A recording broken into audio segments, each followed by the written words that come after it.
Hello, my name is TJ Ewing, and I'm the Vice President of Global Operations and the Managing Director of LogMeIn Kafte. I joined LogMeIn about 5 years ago, and during my time I've worn many hats. One as a builder of our HR team, one as an evangelist for our agile software development practices, and also a catalyst for culture and innovation. So the question I'd like to talk about is, what experiences might I find with a company that is growing? What difficulties might I face a company that's structurally changing? One thing to understand is that fast-growing companies are inherently messy.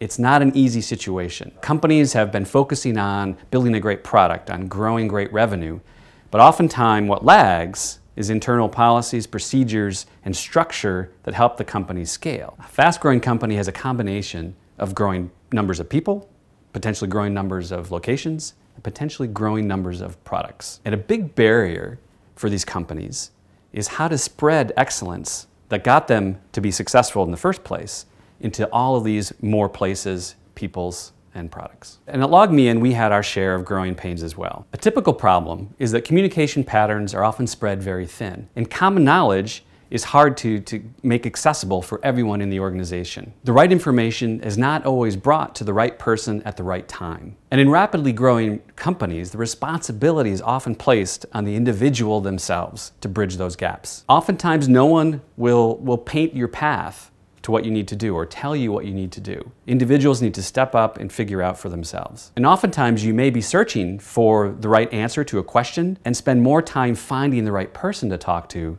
than it would be to actually solve the problem in the first place. Even decision-making can become uncertain in fast-growing companies. You may find situations where a decision needs to be made, but no one actually has the responsibility to make it, or a decision falls into the cracks and it's left unattended to. Another issue can be cognitive overload.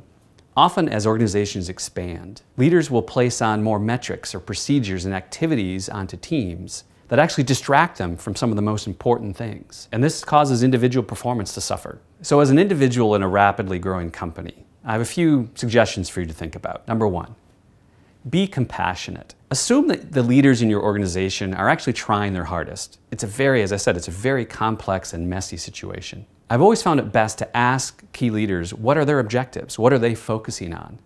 That way, you'll hear how they're thinking, and it may give you an opportunity to find and identify areas where you can add value. Second, be unshackled. What do I mean by this? To me, it's a mindset that you actually feel like an owner of the company, and hopefully your company's culture supports this. Oftentimes, companies that are growing fast have way more problems than they do smart and talented people to solve them. So they need people to step up, take action, and execute on problems. If you keep waiting for people to tell you what to do, or you're not being transparent in what you're focusing on, oftentimes you'll just get left behind in an organization that's changing.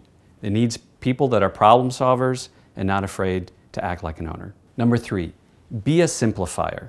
As I said, fast-growing companies are complex and messy, but simplicity requires some talent. It requires focus. It requires observing the world around you, and it also requires understanding complexity. But if you can be someone who can take complexity and reduce it and distill it down into simplicity that allows you or your teams or your company to focus on the most important objectives, you'll be highly valuable to your company. And fourth, be a driver of positive change. There's this rule of 5 to 1, bad to good, that it takes 5 good things to counteract 1 bad thing.